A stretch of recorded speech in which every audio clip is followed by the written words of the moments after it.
بسم اللہ الرحمن الرحیم۔ الضحیٰ ٹی وی کے معزز دوستو، آپ سب دیکھنے اور سننے والوں کو السلام علیکم ورحمۃ اللہ وبرکاتہ۔ الضحیٰ ٹی وی آج آپ حضرات کے سامنے مسلمانوں کے عظیم سائنسدان جابر بن حیان کی حالات زندگی کو پیش کرنے کی سعادت حاصل کرے گا۔ اس سے قبل اگر ابھی تک نئے آنے والے ساتھیوں نے ہمارے چینل کو سبسکرائب نہیں کیا تو جلدی سے ہمارے چینل کو سبسکرائب کریں اور اس کے ساتھ گھنٹی والے بٹن کو بھی کلک کریں تاکہ ہماری تمام نئی آنے والی ویڈیوز آپ تک پہنچ سکیں۔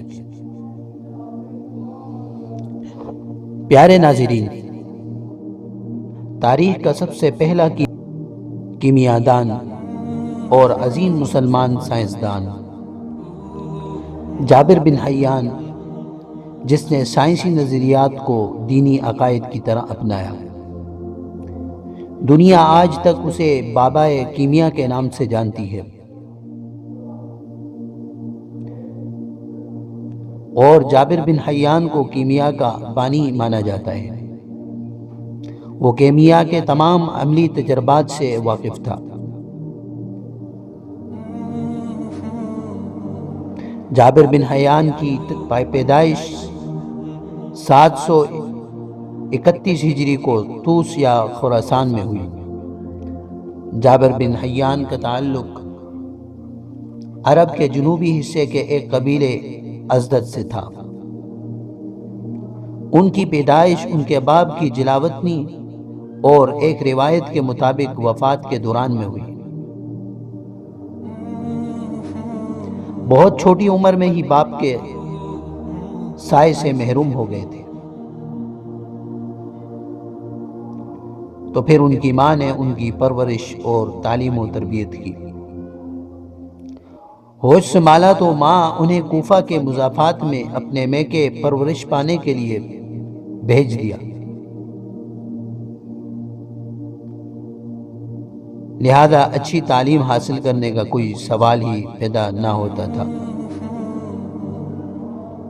جابر بن حیان کا روزگار دوا سازی اور دوا فروشی تھا، یعنی کہ جابر بن حیان ایک حکیم بھی تھے۔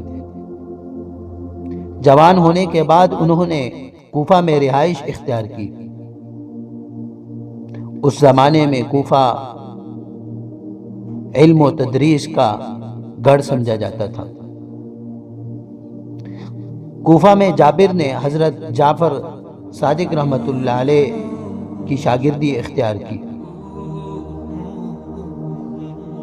جن کے مدرسے میں مذہب کے ساتھ ساتھ منطق، حکمت اور کیمیاء جیسے مضامین پڑھائے جاتے تھے۔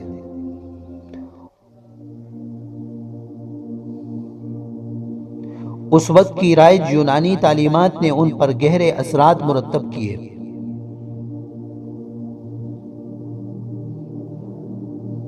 علم حاصل کرنے کے دوران میں انہوں نے اپنے ارد گرد کے لوگوں کو سونا بنانے کے جنون میں مبتلا دیکھا تو خود بھی یہ روش اپنا لی۔ کافی تجربات کے بعد بھی وہ سونا تیار کرنے میں کامیاب نہ ہو سکے،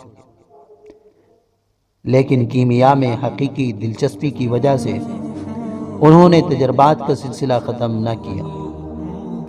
انہوں نے اپنے والد کے آبائی شہر کوفہ میں اپنی تجربہ گاہ تعمیر کی۔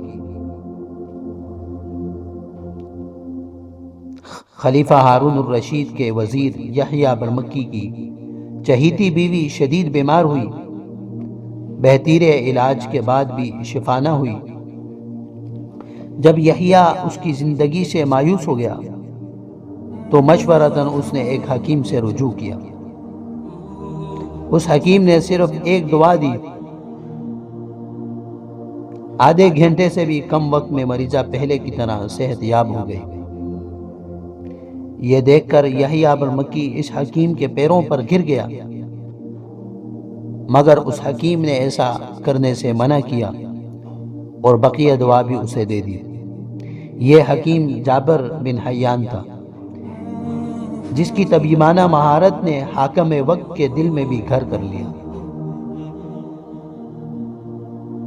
جابر بن حیان کا انتقال 806 ہجری کو دمشق میں ہوا۔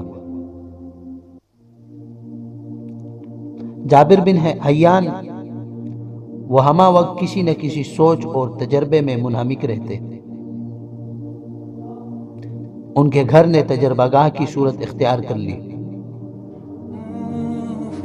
سونا بنانے کی لگن میں انہوں نے بے شمار حقائق دریافت کیے اور متعدد ایجادات کی۔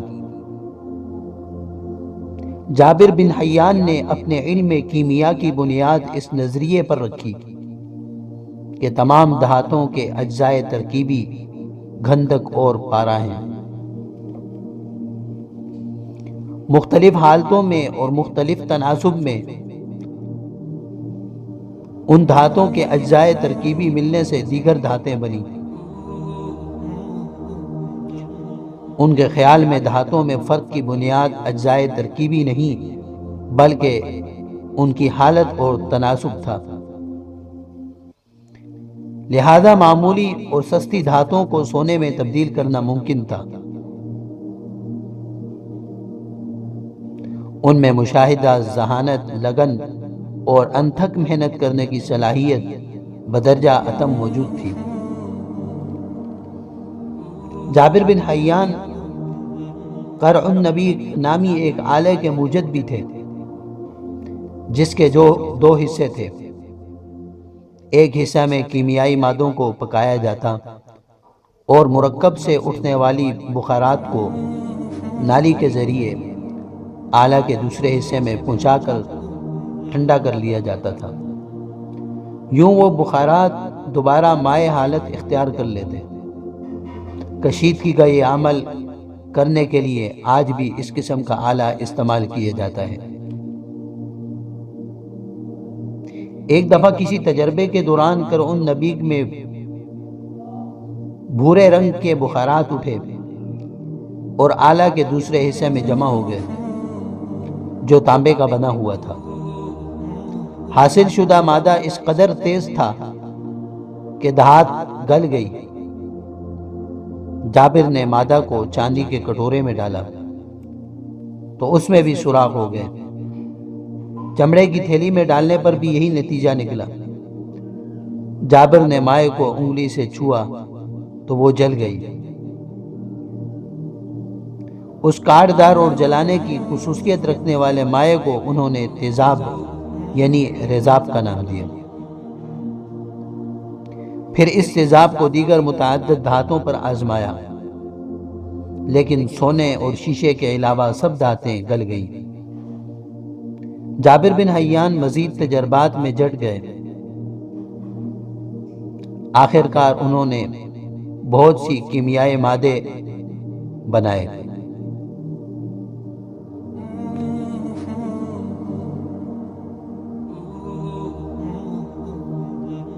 جابر بن حیان نے مادے کو عناصر اربع کے نظریے سے نکالا۔ یہ پہلا شخص تھا جس نے مادے کے 3 حصوں میں درجہ بندی کی: نباتات، حیوانات اور معدنیات۔ بعد ازاں معدنیات کو بھی 3 حصوں میں تقسیم کیا۔ پہلے گروہ میں بخارات بن جانے والی اشیاء رکھی اور انہیں روح کا نام دیا۔ دوسرے گروہ میں آگ پر پگھلنے والی اشیاء مثلاً دھاتیں وغیرہ رکھی اور تیسرے گروہ میں ایسی اشیاء رکھی جو گرم ہو کر پھٹک جائیں اور سرما بن جائیں۔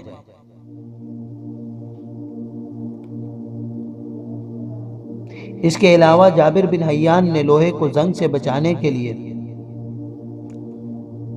موم جامہ بنانے، خضاب بنانے کا طریقہ دریافت کیا۔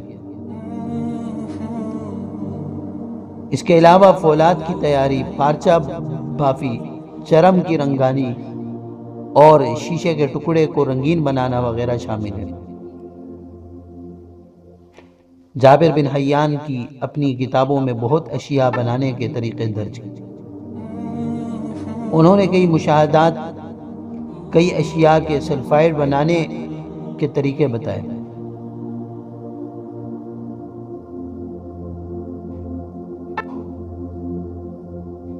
جابر بن حیان نے کیمیا کی کتب کے علاوہ عقلیدس کی کتاب ہند سے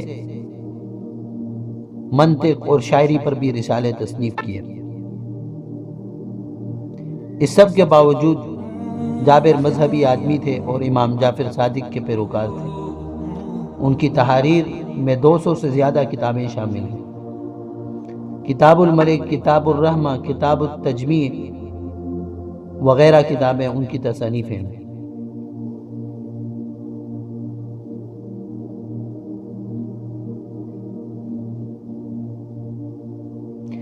جابر بن حیان کی تمام تصانیف کا ترجمہ لاطینی کے علاوہ دیگر یورپی زبانوں میں ہو چکا ہے۔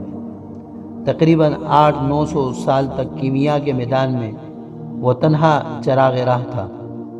18ویں صدی میں جدید کیمیا کے احیاء سے قبل جابر کے نظریات ہی کو حرف آخر خیال کیا گیا۔ بطور کیمیا دان ان کا ایمان تھا کہ علم کیمیا میں تجربہ سب سے اہم چیز ہے۔ انہوں نے عملی طور پر دنیا کو دکھایا کہ کچھ جاننے اور سیکھنے کے لیے صرف مطالعے اور علم کے علاوہ خلوص اور تندہی کے ساتھ تجربات کی بھی ضرورت ہوتی۔ دوسرے وہ یہ سمجھتے تھے کہ منزل مقصود کبھی نہیں آتی، یعنی جسے پا لیا وہ منزل نہیں۔ اس شعور نے انہیں کائنات کی تحقیق میں آگے ہی آگے بڑھتے جانے کی دھن اور حوصلہ دیا۔